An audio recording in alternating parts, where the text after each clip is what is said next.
Hello everyone and welcome to episode 6 of This Gingerbird Goes Charity Shopping. This week I'm going to be focusing on quality control.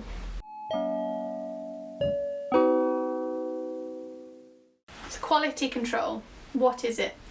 I mean, quite frankly, it's what it says on the tin. It's controlling the quality of the products. In this context though, I'm going to be talking about making sure the quality of the products that you buy in a charity shop make it worthwhile. It's really important to make sure that the clothes that you do buy secondhand are of a good quality, because if they are a bit rubbish, you're going to wear them once and then throw them away again, and then nobody else is going to want to wear them. So it's just about checking, just to make sure that you are getting the absolute best product you can buy, and you're going to be able to get loads and loads of wear out of it.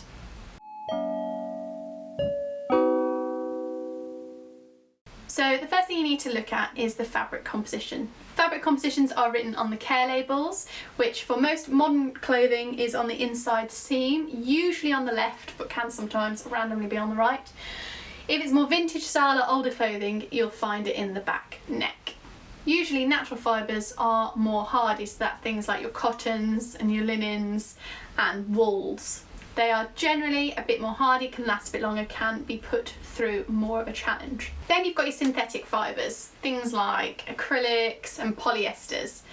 If they're of a poor quality, so if they were from maybe a slightly cheaper retailer to start with, they're not the best. So they can have a tendency to go bobbly, to fade, and not really last very long. The fibres start to split.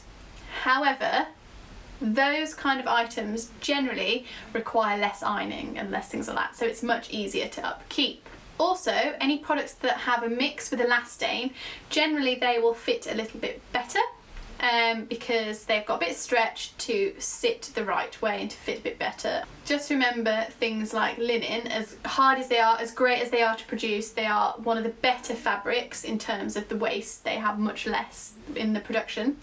However, they are a nightmare to iron, so just consider that. Are you going to make sure that you iron it? Also, natural fibres are much more breathable, whereas your synthetic fibres can be a bit sweaty. So once you've looked at the fabric composition, you're happy with it, it's going to be fit for purpose that you need, check the actual washing instructions. Now, I've mentioned it in my fashion finds, always check. If it's a really cheap item but it requires dry clean only, make sure that you are happy to do that. If it's a nice dress and you're happy to dry clean it every so often and the occasional times that you wash it, that's absolutely fine. But if you're not willing to maintain it, does it mean you're not going to wear it? Does it mean that it's just going to sit in your wardrobe and be wasteful?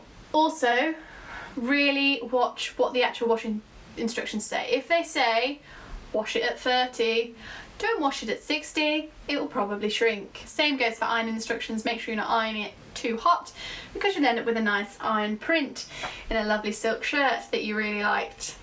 Learnt that one the hard way. So yes, just take note of the care instructions, make sure you follow them, and make sure it is something you're willing to do.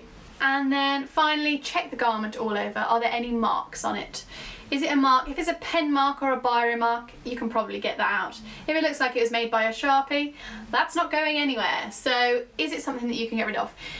Check for holes. If it's a small hole, can you sew it up? Is it even noticeable? I bought a skirt recently and it got a small hole in it, but actually when you wear it, because of the pleats of the skirt, you can't even see it. So is that something that you're happy with? As I've mentioned multiple times before as well, always check the back neck. If it's gone yellow or it's changed colour or it's faded, make sure that you're happy to pay the price that it is for something that has clearly been worn lots of times. If it's great quality everywhere else, don't let that put you off. Also check the pits, check for watermarks, check that people haven't stained it with their deodorant, especially in lighter fabrics. Cotton shirts and things like that are awful for having pit stains, so really make sure you're double checking that, because those you can't really get out. That's done. Also check buttons. Are all the buttons there that need to be? And also if it does have buttons, I would always give it a good tug, make sure they're not going to fall off anytime soon. Zips, make sure they go up and down. Another thing to check is pilling or bobbling. So certain items will be very terrible for this, knitwear especially. Bobbling here, where people have like been writing or leaning, bobbling on the elbows, and bobbling here across the chest. This is the usual place where people are walking, so just check for that. Basically just checking everything over, and I think it's really important that we do that at the moment because we can't try things on. Usually we spot all these things when we put them on, but because we're not doing that, just make sure when you're in the shop, before you commit to a purchase, that you're trying out all of these things. Also, just remember, if it is a small thing, don't let it put you off. You are giving this item a new lease of life, and if you're going to wear it loads, then that's great. But yeah, when you have checked all these quality bits out, absolutely make a purchase, donate that money, and get some fabulous wares out of some great second-hand garments. Thank you so much for watching this series of videos. This Gingerbird goes charity shopping. I hope you've had fun, I hope you've learned something, and I hope I've equipped you maybe with some tools to give you a smooth charity shop experience. Happy charity shopping! Please don't forget to like, share and subscribe, and check out all of my other videos. You can also follow me on Instagram at thisgingerbird. Thanks again for watching, and I really hope you enjoyed it, and I'll see you next time.